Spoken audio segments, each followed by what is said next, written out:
अस्सलाम वालेकुम class 9th। आज हम ब्लड सेल्स के बारे में बात करेंगे। आपको पता है, आपसे पहले बात हुई थी कि ब्लड जो है वो दो चीज़ों पर मुश्तमिल है, एक है ब्लड प्लाज्मा और दूसरी ब्लड सेल्स। ब्लड प्लाज्मा के बारे में पिछले लेक्चर में बात हो गई थी। आज हम ब्लड सेल्स के बारे में बात करेंगे। तीन किस्म के ब्लड सेल्स, ब्लड के अंदर तीन किस्म के सेल्स मौजूद हैं, एक रेड ब्लड सेल, एक वाइट ब्लड सेल और तीसरे प्लेटलेट्स हैं। रेड ब्लड सेल को एरिथ्रोसाइट्स भी कहते हैं। ये सबसे ज़्यादा तादाद ब्लड के अंदर रेड ब्लड सेल्स की होती है। तकरीबन 1 क्यूबिक मिलीमीटर का जो ब्लड है उसमें 5 से लेकर 5.5 मिलियन रेड ब्लड सेल्स मौजूद होते हैं मेल के अंदर, और फीमेल के 1 क्यूबिक मिलीमीटर के अंदर 4 से लेकर 4.5 मिलियन रेड ब्लड सेल मौजूद होते हैं। जब ये बनते हैं इनके अंदर न्यूक्लियस होता है, लेकिन मैमल्स के अंदर जब रेड ब्लड सेल मेच्योर होता है तो उसका न्यूक्लियस जो ख़त्म हो जाता है, और इसके बाद वो न्यूक्लियस के ख़त्म होने के बाद जो रेड ब्लड सेल है वो ब्लड के अंदर एंटर हो जाता है। बनता कहाँ पे है? एम्ब्रियोनिक और फीटल लाइफ के दौरान जब इंसान मैमल्स हैं उनको फीटल एम्ब्रियो और फीटस की शक्ल में होते हैं।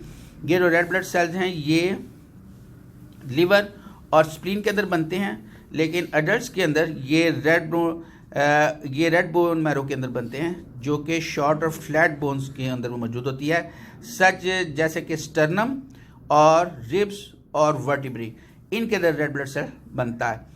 तकरीबन इसके अंदर ये बना किस चीज़ से है? तकरीबन अबाउट 95% जो साइटोप्लाज्म है रेड ब्लड सेल्स का वो हीमोग्लोबिन से बना होता है, जबकि जो कि ऑक्सीजन और कार्बन डाइऑक्साइड, ऑक्सीजन को ट्रांसपोर्ट करता है, कुछ मिकदार में कार्बन डाइऑक्साइड को ट्रांसपोर्ट करता है, और जो रिमेनिंग 5% है वो इसका एंजाइम्स और साल्ट्स और दूसरे प्रोटीन्स पर मुश्तमिल होता है।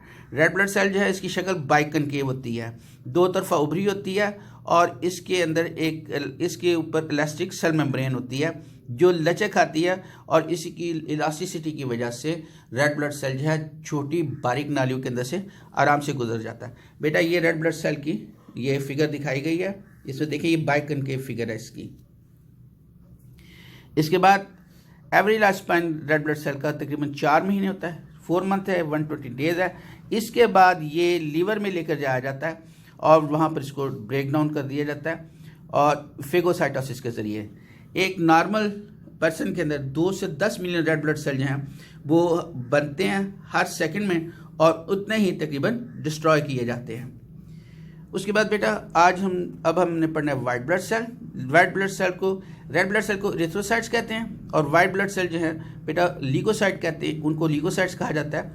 ये इनको वाइट ब्लड सेल क्यों कहते हैं? इसलिए कि कलरलेस हैं, इनके अंदर पिगमेंट नहीं होता। जैसे कि रेड ब्लड सेल में पिगमेंट हीमोग्लोबिन होती है, जिसकी वजह से रेड ब्लड सेल जो है उसका कलर रेड होता है, और उसी की वजह से ब्लड का कलर भी रेड होता है। लेकिन वाइट ब्लड सेल में कोई पिगमेंट नहीं होता, इसी वजह ये ट्रांसपेरेंट होते हैं, और ये ब्लड वेसल तक ही कन्फाइन नहीं रहते, बल्कि ये टिश्यू फ्लूइड के अंदर भी चले जाते हैं।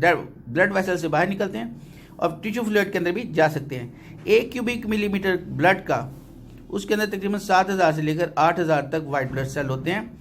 इनका लाइफ स्पैन जो है वो महीनों से लेकर सालों तक चला जाता है, क्योंकि इन्होंने ये बॉडी की ज़रूरत के मुताबिक ये काम करते हैं। वाइट ब्लड सेल जो हैं ये मेन एजेंट हैं बॉडी के डिफेंस सिस्टम में, और ये इन्होंने असल में ये एक दो एंटीबॉडीज़ भी रिलीज़ करते हैं, और दूसरे जो इन्वेडिंग बैक्टीरिया हैं, जो बीमारी फैलाने वाले बैक्टीरिया बॉडी के अंदर दाखिल हो जाते हैं, उनके खिलाफ भी इन्होंने डिफेंस देना होता है। इनकी 2 टाइप्स हैं, एक है ग्रैनुलोसाइट्स, इनके अंदर ग्रैनुलर साइटोप्लाज्म होता है, छोटे छोटे ग्रैनुल्स पर मुश्तमिल होता है। इसमें शामिल है न्यूट्रोफिल्स जो छोटे पार्टिकल्स को खा जाते हैं, एसिनोफिल्स जो कि सूजन पैदा करने वाले, बुखार पैदा करने वाले सब्सटेंसेस को मारते हैं और ख़त्म करते हैं, और पैरासाइट्स को मारते हैं। इसके अलावा बेसोफिल्स हैं, ये ब्लड क्लॉटिंग को रोकते हैं, इनकी वजह से ब्लड क्लॉटिंग नहीं होती। दूसरे ए ग्रैनुलोसाइट्स हैं, इनके अंदर क्लियर साइटोप्लाज्म होता है, इसमें मोनोसाइट्स शामिल हैं। पोनोसाइट जो है ये मैक्रोफेजेस प्रोड्यूस करते हैं, बड़े सेल प्रोड्यूस करते हैं जो कि जरासीमों को खा निकल जाते हैं।